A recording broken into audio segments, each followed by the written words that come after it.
Hi, welcome to Parenting on the Go. I'm Brooke Allen, and joining me today is Jennifer Burdgick, counselor at Walnut Creek Middle School in the Walled Lake Consolidated School District.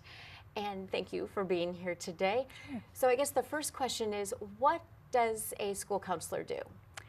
Professional school counselors today work a bit differently than the guidance counselors that parents may have had when they were in school. We use a comprehensive program that focuses on 3 different areas. We talk about career and college development, we talk about academic development, and probably most importantly, we work on social emotional development of children. And so we work with all the students in our schools to help them be well-rounded in all those areas. Okay, so how do school counselors help students achieve all of that? We approach it in kind of a 3-pronged facet with those 3 different areas. We do a lot of proactive work by going into classrooms and teaching skills. For example, we may go in and teach a whole class lesson on a specific study skill that would be helpful to our students. We do, again, career awareness lessons and things like that. In the social emotional realm, we may be teaching students skills on stress reduction and different things like that. For students who have a little bit greater need, we may cluster them together in small groups that we meet with at least once a week to help work on skills that would be of benefit to them. And then a lot of students we work with individually as needed for whatever barriers they may have to learning.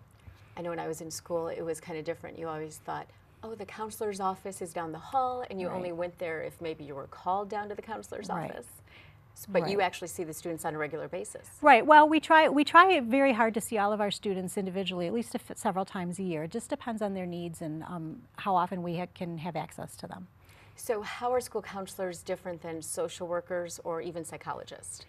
In the school setting, we have very defined roles. So a school counselor has access to all the students. All the students in the school are assigned to a counselor, and we may get to know a student over several years if they're on our caseload for several years. Whereas social workers and psychologists typically work with students with a defined need, usually through special education. But we all do work together as a team to help meet whatever the needs of the child might be. So how long have you been a counselor? This is my 23rd year. Really? Yes. So how come you decided to be a counselor? I started out as a teacher, as a music teacher actually, and I just saw, I was in a real inner city district and saw that the social emotional needs of my kids were really strong, and so I just felt that that was more where I could be of use to students. So what should parents know about helping their students? The most important thing I want them to know is that if you have any concerns at all, the first thing you can do is call your child's counselor. And also I like parents to encourage their kids to get to know their school counselor. So seek out the counselor, even if it's just a friendly hello or get to know them in the hallway kind of conversations, because that way when needs do arise, the counselor is much more able to meet those needs and work with the parents and teachers to do whatever's best for that child. So are there any additional resources out there that even students can know about, or even parents? As far as counseling resources? Yeah, there's a very good website, the American School Counseling Association, and there are a lot of resources for parents on there on how to help your child and how to have a good relationship with your child's school counselor. How often do you hear from parents? Oh, frequently, through email, phone calls, and we really do work hard to create good relationships with our families so that when there is a need that arises, they feel very comfortable calling us. And how about the student? Do you are students embarrassed to reach out to you, do you think, or? No, because we've made it part of our school culture that it's just normal to get to know your school counselor, and we're in the classrooms doing things with the kids, so they see us kind of in just a more natural way. We're just a part of their everyday life at school. So that stigma of going to the counselor's office is kind of gone. Right. We make it a good thing to, it's good to seek out help when you need it, and we really encourage that in our school. So that's a good point, to seek out help when you need it.